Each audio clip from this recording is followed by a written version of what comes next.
Thyroid क्यान्सरका कस्ता लक्षणहरू हुन्छन् भन्ने एउटा प्रश्न आएको छ। अहिले हामीले हेरिरहेको थाइरोइड क्यान्सरको बिरामीहरूमध्येमा 40 देखि 50% बिरामी बिना कुनै लक्षणकै कारण आउँछन्, है। धेरैजसो बिरामीलाई घाँटीमा अरू केही कारणले दुखाइ हुँदा, जस्तै घाँटीमा टन्सिलको अथवा रुगाखोकीको दुखाइ हुँदा भिडियो एक्सरे गर्न कहिलेकाहीँ गर्ने गरिन्छ र ती भिडियो एक्सरेमा यस्तो थाइरोइड नोडुल देखेर शङ्का लागेर एफएनएसी टेस्ट गर्दा यस्तो पोजिटिभ आएको देखिन्छ। यस्ता बिरामीहरू हामीले अलिक बढी देखिरहेका छौँ।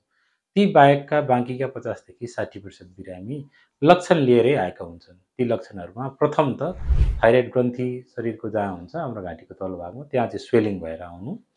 त्यो बाहेक चाहिँ घाँटीका गिर्खाहरूमा पनि दुवै साइड कुनै ठाउँमा स्वेलिङ भएर आउनु। कहिलेकाहीँ यो दुईटा लक्षण नहुँदा पनि बिरामीलाई स्वर बिग्रेर जानु, निल्न गाह्रो हुनु, हैन? सास फेर्न कहिलेकाहीँ गाह्रो हुनु, यी सबै थाइरोइड क्यान्सरका लक्षणहरूमध्ये पर्छन्, है? तर 90% बिरामी हामीले हेरेको कि त यहाँ अगाडि स्वेलिङ लिएर आउनुहुन्छ अथवा बिना कुनै लक्षण नै बाहिरको भिडियो एक्सरेमा प्रमाणित भएर आउनुहुन्छ। त्यही भएर सचेत बन्न जरुरी हुन्छ। लक्षण धेरै देखिँदैन।